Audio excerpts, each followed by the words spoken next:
हरे कृष्णा। षटतिला एकादशी की आप सभी को हार्दिक शुभकामनाएं।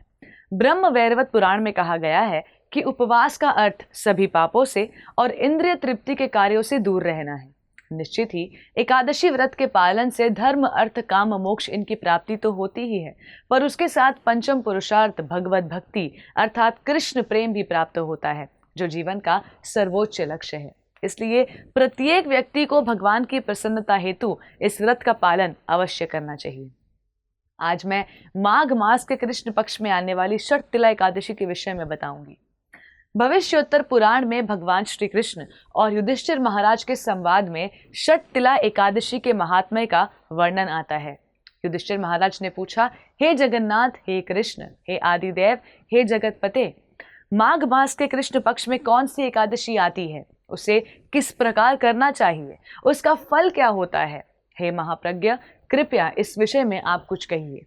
भगवान श्री कृष्ण ने कहा, हे युधिष्ठिर, माघ मास के कृष्ण पक्ष की एकादशी षटतिला नाम से विख्यात है।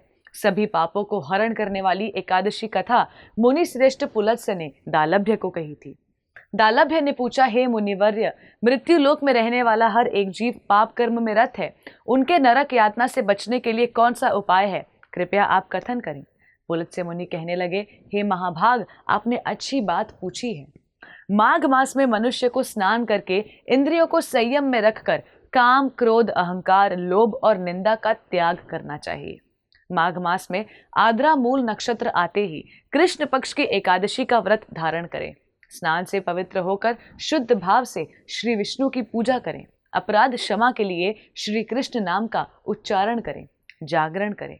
चंदन, कपूर और भोग दिखाकर शंख, चक्र, पद्म और गदा धारण करने वाले श्री हरि की पूजा करें। एक समय नारद जी ने भगवान श्री कृष्ण से यही प्रश्न किया था। तब भगवान ने नारद जी से कहा कि हे नारद, मैं तुमसे सत्य घटना कहता हूँ, ध्यान पूर्वक सुनो। प्राचीन काल में मृत्युलोक में एक ब्राह्मणी रहती थी। वो सदैव व्रत किया करती थी। एक समय वो 1 मास तक व्रत करती रही। इससे उसका शरीर अत्यंत दुर्बल हो गया। यद्यपि वो अत्यंत बुद्धिमान थी, तथापि उसने कभी देवताओं या ब्राह्मणों के निमित्त अन्न या धन का दान नहीं किया था। इससे मैंने सोचा कि ब्राह्मणी ने व्रत आदि से अपना शरीर शुद्ध कर लिया है, अब इसे विष्णु लोक तो मिल ही जाएगा, परंतु इसने कभी अन्न का दान नहीं किया, इससे इसकी तृप्ति होना कठिन है। भगवान ने आगे कहा, ऐसा सोचकर मैं भिखारी के वेश में मृत्यु लोक में उस ब्राह्मणी के पास गया और उससे भिक्षा मांगी। वो ब्राह्मणी बोली, महाराज, किस लिए आए हो? मैंने कहा, मुझे भिक्षा चाहिए। इस पर उसने एक मिट्टी का ढेला मेरे भिक्षा पात्र में डाल दिया। मैं उसे लेकर स्वर्ग में लौट आया। कुछ समय बाद ब्राह्मणी भी शरीर त्याग कर स्वर्ग में आ गई। उस ब्राह्मणी को मिट्टी का दान करने से स्वर्ग में सुंदर महल मिला, परंतु उसने अपने घर को अन्न आदि सब सामग्रियों से शून्य पाया। घबराकर वो मेरे पास आई और कहने लगी, भगवान, मैंने अनेक व्रत आदि से आपकी पूजा की, परंतु फिर भी मेरा घर अन्न आदि सब वस्तुओं से शून्य है। इसका क्या कारण है? इस पर मैंने कहा, पहले तुम अपने घर जाओ, देव स्त्रियां आएंगी तुम्हें देखने के लिए। पहले उनसे षटतिला एकादशी का पुण्य और विधि सुन लो, तब द्वार खोलना। मेरे ऐसे वचन सुनकर वो अपने घर गई।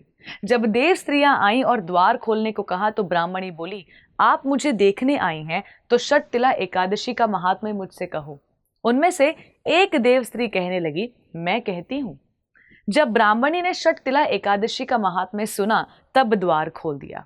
देवांगनाओं ने उसे देखा और न तो वो गंधर्वी थी और ना ही अप्सरा, वो पहले जैसी एक मानुषी थी। उस ब्राह्मणी ने उनके कथा अनुसार षटतिला एकादशी का व्रत किया। इसके प्रभाव से वो सुंदर और रूपवती हो गई तथा उसका घर अन्न आदि समस्त सामग्रियों से युक्त हो गया।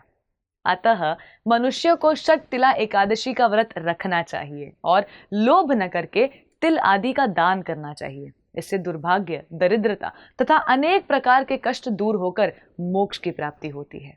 वास्तव में हर एकादशी का पुण्य अपार है। एकादशी का व्रत करने से लोग पापों से मुक्त होकर भवसागर से तर जाते हैं। पुराणों में एकादशी के व्रत के बारे में कहा गया है कि व्यक्ति को दशमी के दिन शाम में सूर्यास्त के बाद भोजन नहीं करना चाहिए। रात में भगवान का ध्यान करते हुए सोना चाहिए। एकादशी के दिन सुबह उठकर स्नान करके भगवान विष्णु की पूजा करनी चाहिए।